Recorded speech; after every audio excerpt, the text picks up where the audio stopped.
Hello and welcome to Sikit-Sikit Info, a podcast by KBC Industrial Supplies. In this series, we bring together industrial experts, technology partners, as well as service providers to usually talk about and share insights on what's actually happening in the industry right now, right? So for today, we have the privilege to have Mr. Shihan from Cenergi. Hello, good afternoon. Thank you for inviting me to come to this podcast. My name is Shihan Abdullah, currently the Head of Business Development for Cenergi Berhad. Our company, we are the project developer for renewable energy and energy efficiency projects in Malaysia and Southeast Asia. As well as Mr. Damon from Huawei. Hello, I'm Damon from Huawei. I'm from the Marketing and Solutions Department, where I'm mainly focusing for solar and batteries and of course data center solution as well in Malaysia. Now that we have the introduction, so based on what we are discussing right now, let me try and first state out the obvious matter that we're facing right now.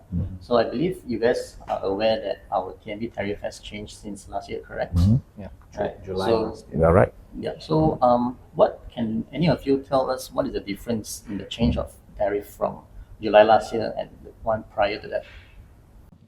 So I think the July restructure was in Malaysia we name it as RP4, for regulatory period number 4. So one of the most significant change was there was an impose of, we call it AFA. Previously it was known as ICPT, imbalance cost pass through, but now it's been renamed to the AFA, automatic fuel adjustment. And another thing that perhaps would have a lot of impact to commercial and industry consumers are in fact we call it the surge of maximum demand cost. So previously it was, I think, even before RP4, we compare Malaysia to other countries within the region, we were considered one of the higher ones. Although our energy tariff it's on the lower side, but in fact, even before RP4, it was on the higher side, around 35 ringgit per kilowatt. But after the July RP4 restructure, it has broken down to two sections, but that sums up to around 90 plus ringgit, per kilowatt. So I think that were the major two changes that happened in RP4. The introduction of AFA and of course the introduction of, I wouldn't say introduction, but rather an adjustment in the context of maximum demand cost for the consumer. So these were what really happened in July last year. Yeah, so just trying to sum up what you say just now, the key point that one of it I gotten is the maximum demand charge is like now you're saying currently is about 90 plus ringgit, 97 ringgit to be exact. And previously it was about 35. So I mean, just a quick calculation is somewhere about 300% of an increase just purely on this maximum demand alone. Is that correct? Almost there, Almost there. almost 300. Right. Yeah. So, but okay, since we're in this topic for the benefit of those who might not be aware, maybe Shihan can explain a little bit about what this maximum demand actually is. Okay.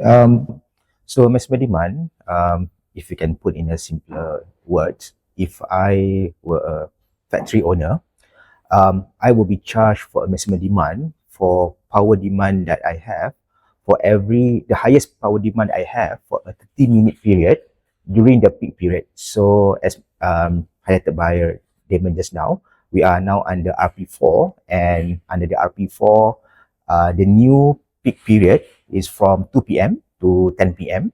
On the weekday. And Tenaga, they will see when the highest power demand during the 30-minute period. So this will become the maximum demand charged by TNB to a factory owner, and then they will pay this amount to Tenaga.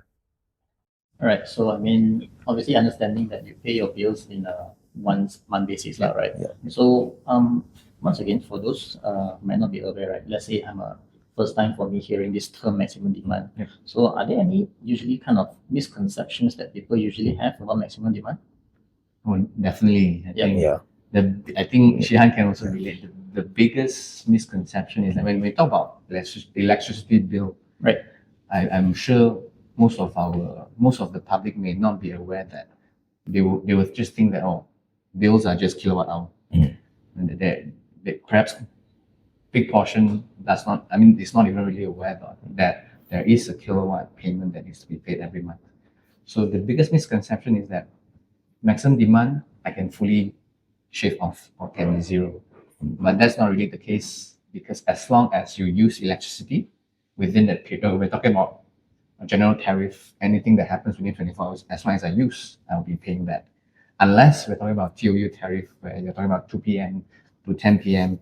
and the consumption during that time frame is considered a maximum demand cost that we're talking about. But then, coming back to what your question is, that the biggest misconception is that people often get confused with the terminology of kilowatt and kilowatt hour. Right. And then, I mean, myself as a technology provider, I always hear, oh, can you provide me a solution or how much kilowatt hour or how much kilowatt you have for maximum demand? But in fact, this concept has to be very clear in order for us to provide an accurate solution to our clients for them to address the maximum demand pain point they may have. Yeah. So that's one of the what I can say based on this past few months that I've been. If I can add to that. So in our experience, meeting with a lot of business owners to propose solutions like solar system, most business owners, they are not well aware the difference between the kilowatt hour and the kilowatt. Kilowatt hour means the consumption, and kilowatt means the power demand. So all they know is what they are taking from the grid, just being charged under kilowatt hour. So under the RP4, the structure has become more transparent, whereby the structure has been categorized into how much you are drawing from the grid in terms of the energy, and how much you are taking the power for the capacity, and also the network charge. So with this new RP4 structure, it's now much easier for us to educate our potential customers about the difference between maximum demand and also the energy consumption in kilowatt hour. Right. So just say I'm a user, like I have no idea, I have zero concept on how do I read my T&D bills, right? So how does the user able to know which or how is my maximum demand is being reflected in my past bill?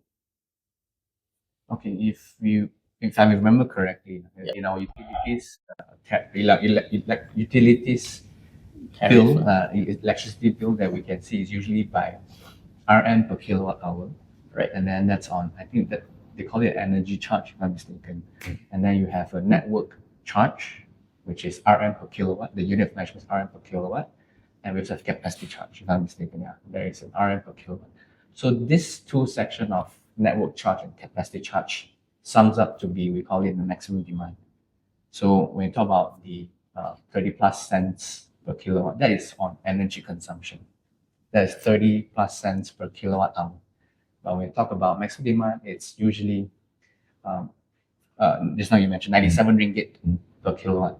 So for example, if I were to use, for example, 1 megawatt, which is 1,000 kilowatt. So that month, my payment of maximum demand will amount to around 97,000, just to cater for that particular portion of that bill. I've not even included the energy consumption, the kilowatt hour that I'm talking about. It's just on the maximum demand cost alone, that's 97,000. Yeah. Right. So I mean, in a way, is that if I look at my bills, the addition of RM per kilowatt essentially is the the power of maximum demand that I utilize that month, and per kilowatt hour is the consumption of energy that I use throughout the entire month. Right. So that's, I mean, once again, as myself as an owner, right? So why does this maximum demand matter to myself, let's say? Okay, so for maximum demand, so under the RP4, the maximum demand will only be charged to consumers who are under the medium voltage or high voltage category. So those impacted premises or business owners such as malls, hospitals, factories drawing in from at 11 kV or 33 kV up to 1 to 2 kV, they will be mostly impacted by these new maximum demand charges, which increased previously from around 30 plus ringgit to now 90 plus ringgit, especially for the medium voltage customers. So with the implementation of RP4 starting last year until end of December 2007, business owners are now experiencing increasing electricity costs, especially for the maximum demand charges. So they approach companies, the energy services companies like Cenergi, and also solution providers company like KBC, Huawei, finding ways how to reduce the maximum demand. Is it possible? Technically, there's a technology available out there, which we will discuss further later, which will allow these business owners to reduce the maximum demand. Another thing about maximum demand is that it's being charged, because we talk about tariff, it's based on, I think what Shian has mentioned, energy is based on the cumulative consumption over that month. Whereas for maximum demand, it's based on the highest half an hour time sample in terms of kilowatt of that month. So for what does it mean to an end user or factory owner is that if in the instance where my plant is operating perhaps in that 1 month only, it has a surge of power, then the whole month I'm being based on the highest power that's required to draw in from the grid. And hence, I'm sure there are not manufacturing facilities, they have a base load. Whereas the surge of power and surge of load requirement, it's perhaps very rare, perhaps once a month or maybe once a week. But in fact, the owners are required to pay that amount because of that one particular incident of that whole month, of that 30 days within that month. So hence why it's important that perhaps users shall also consider solutions on how do they actually in fact can minimize and maintain that particular base load. Right. So I think granted that I guess this maximum demand kind of applies to, like, kind of recap what Shian has mentioned earlier, is on a medium voltage, and it applies to both commercial and industrial areas as well, right? Not just purely on industrial. Correct. So kind of what Mr. Dima has mentioned earlier. So what are some of the common, say, load or appliances that would usually cause a surge in my power usage? I think motors or furnaces, Furnaces. because like for example offices is quite stable, Right. because you have air conditioners, pretty much stable loads. But when you talk about factories, where like for example like steel manufacturing plants, you have furnaces that requires huge in surge of power requirement, and hence why it draws in more power. Like even other factories, like you have motors, to rotate the motor from 0 to 1 requires a lot of power. So that's where the surge comes in. But this surge does not happen all the time. It's like you imagine yourself you drive a car lah, from idle to moving RPM from 0 to 4. That 4 is the one that kicks in the maximum demand. But when you are idling on a highway, it's around 1.5 to 2. So it's similar concept. When we talk about maximum demand, is where there is the surge from 0 to an XX amount of power that's required to draw into the utility. So now just on a different shift of topic that we're looking at. So I guess the term that we are kind of a hot topic that we're talking right now is sustainability as a general. Right. So how does myself on my, let's say, my maximum demand, right? How does it somehow being tied to the sustainability of things? Is it potentially like I can save my maximum demand, then does it equal to sustainability? I would say it's quite related. So for instance, whenever we meet a customer or a business owner, we always advise them or recommend them to first look into their business operation or their consumption behavior, Right. because that's the lowest hanging fruit and the cheapest solution that they can do at the company level, such as close the lighting when nobody in the meeting room, or maybe shift their operation or ramp up any equipment that draw huge power during the off-peak period. The good thing is under RP4, the off-peak has been extended from 8 a.m. to 2 p.m. So this is a time where the business owner can ramp up or any of the equipment that require huge power during the off-peak period. And the second part, or the next part that they can do, what we usually advise them is to implement energy efficiency, such as maybe can install energy monitoring system to determine when the maximum demand happen, and then they can act on that, or retrofit to, of any of their inefficient equipment such as chiller, pumps, and improve them and change to a new and more efficient equipment. And last, this is where companies, energy service company can come in, such and to introduce solutions like rooftop solar and also battery energy solutions. All right. So in a way, is that for businesses that are looking to, and embrace sustainability into their regular operations. So obviously, by saving up your maximum demand cost is another way of approaching it, right? Correct. So, say once again, if I'm a user myself and I'm looking to once again to save on the maximum demand cost, right? So, what's the first step that I should take from my side in order to kind of kickstart the whole process? Let's say. Want to take this? I think first, and it's what's similar like what Chen has mentioned.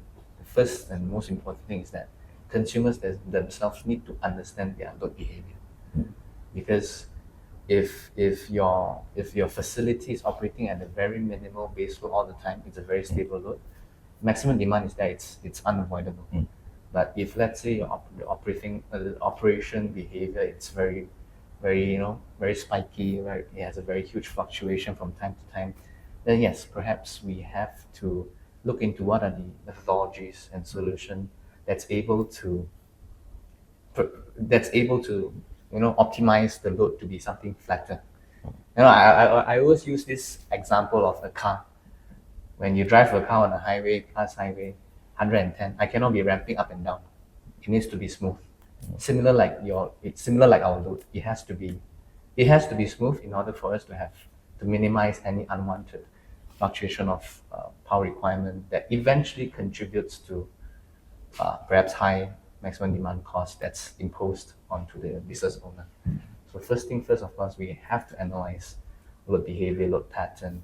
What are the ways that perhaps shifting the manufacturing time frame from 2 shifts to 3 shifts, or even things like that.